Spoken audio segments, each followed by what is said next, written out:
David, what do you think is harder now in 2023? Finding a chick worth marrying or getting in shape over the age of 35? Because I'm 35 and I'm struggling a bit. Well, I'm 34, so I don't know how much I can answer the second part. I've tried to maintain my shape and not let it go. I know you let it go a little bit this last couple of years, but you're looking fitter now. I'm slowly getting back there, slowly and generally, but it's good. Yeah. So getting a chick worth marrying or staying in shape over 35. I imagine the first one's more difficult. I mean, maybe if you're like 60, 70 years old, maybe the balance starts to tilt more to staying in shape at that age. But I think if you're like 35 to 45, even 35 to 50, I would say getting in shape is probably, like, you just got to fucking do the steps, right? Like, maybe it takes a little bit longer versus if you were 25, but... I read a stat recently, maybe you saw it as well, that in America, the average man is fatter, has a higher fat percentage than a pig. A pig has 20%, and the average man in America has over 20% body fat. Yeah, for sure.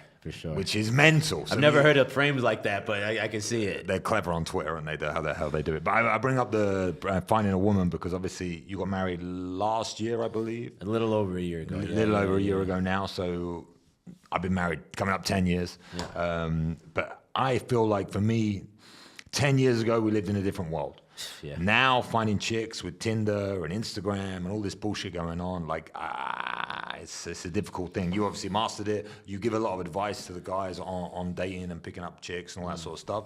So I'm really interested in, how you see that at 34. You got married at 34 or 33? I got married right before I turned 33. No. Man, I'm going to have to do some math here on the spot. Somewhere in that range, 32, 33, 30. I'm 34 now, but yeah. And how do you manage to do it in this day and age with the women, the level of women that I'm seeing?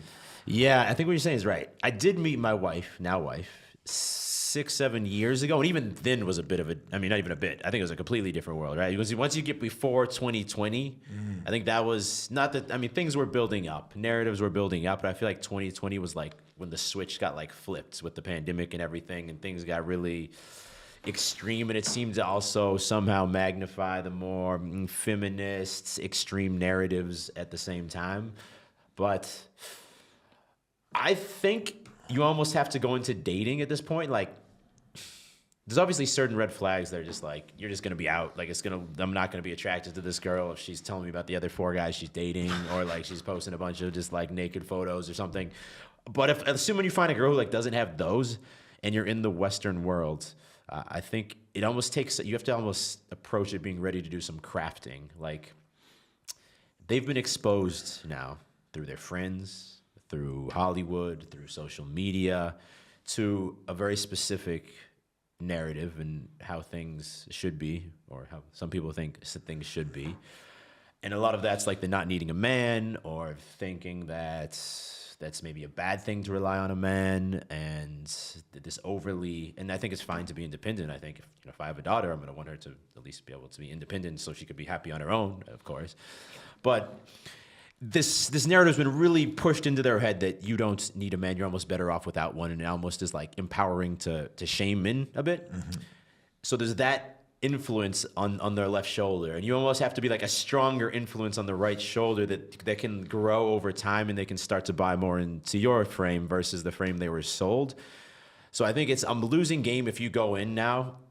And I mentor a lot of guys in their dating lives. Mm-hmm. And if you go in and expect day one that the girl's going to be like perfect, everything's exactly as you wanted, I think that's a bit unrealistic in this day and age. And maybe in some countries where like the culture and the religion, the different influences are completely different, that might not be the case. But most of our viewers, I think, are either going to be Europe or United States, and that's where we live, and that's where the girls we're going to meet are going to be. So we also got to like live in fucking reality. So I think, of course, some girls are beyond saving, but then there's going to be a spectrum, and there's going to be some where, assuming you're attracted to them, you get along well, there seems to be chemistry, like there's no obvious red flags that's 100% deal breaker. Maybe you have the mindset of like, okay, let's see how her perspective on some things shift over the next few months of if we're hanging out or dating? And is she starting maybe to buy into my frame a little bit more? If I am the one making the decisions, is she allowing that to happen versus fighting it? Because I think a lot of girls, as soon as they're actually exposed to a masculine guy who's okay taking the lead and making the decisions, planning the dates, making her feel like a woman again, a lot of girls flip and they're like, oh, actually, I like this. Like, this is cool. I'm actually really like this, right? Because a lot of girls there's a lot of pigs out there, a lot of guys out there, a lot of guys out there who are soft with their bodies, but also soft with their mindsets. And I think if a lot of girls if the reality is that the last 3 guys they dated weren't taking the lead, they were pigs physically, and they had all these other things, they're almost going to be going into meeting new guys expecting that to be the case. And you almost have to maybe prove them wrong a little bit. I like the word you use, crafting. I've never heard that before, but like crafting the relationship. I think, like I said, I've been married 10 years, so it's almost 10 years. So it's like, I'm not in that new relationship stage, but the way I see it, or from the people I'm talking to that are going through it, I feel like women are testing all the time. Like you have to have a frame or whatever you want to call it, and then be able to maintain that under pressure, because they're like, no, but this last guy that I was with let me do X, Y, and Z. And you have to turn around and be confident enough to say, yeah, but I'm not that guy, I'm this guy. And if you want to be with me, you have to do X, Y, and Z, or it's, whatever it's going to be. That's kind of like, I feel like they push and they test and they test and they test these guys that I'm talking to. And the weak, or the pig, I like that as well, weak in the body, weak in the mind, and they will do the desperation of men now to like keep a relationship or to get a relationship, for me, seems to be the issue as well. Like when I speak to some guys, they're so desperate, especially young guys, to be in a relationship or to find a woman. And I'm like, bro, maybe just focus on yourself a little bit first, and then you can. I just did a video about this, like the stages of your life that you need to worry about getting into a relationship. Like you just got married at 34 or 33 or 32, whatever it was. But you obviously built yourself up to such a level now where it's time, and you're ready and all those sort of stuff. I feel like guys are jumping into relationships early, but out of like, they need it. I don't know what they need, the validation or whatever it is, but because you like you said, you run a dating agency or something that helps men with dating, so you come across these problems all the time. So I just wanted to see, like, now for guys, what's the most common thing that you see that makes them weaker? You think, like you say, like they can't hold their own ground and hold their frame. Yeah, I think but yeah, the way you're saying is like girls will like do these tests, you're calling them, or maybe it's just what they're used to. Maybe they don't see them as tests, but if you're a guy, they essentially are tests. Right? And it's almost like once you break, at that point, the frame is lost, we can call it, if we're going to use these terms. But maybe you show up and you are fit, and you put up, you're confident at first, you're trying to lead the way.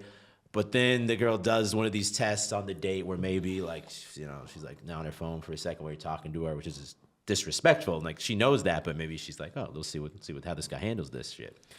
And if you break there and you're just like, damn, oh, fuck, man. At that point, I feel like you've been moved from one basket to a different basket, even if it's subconsciously in her mind. Versus if you were like, hey, like, I'm not sure if something's going on, but we're on a date here. Like, I'd appreciate if we just kind of stay off our phones. That in the moment, maybe you feel like some resistance to saying it, but that's going to establish something very different that going forward, you'll probably always have that woman's respect.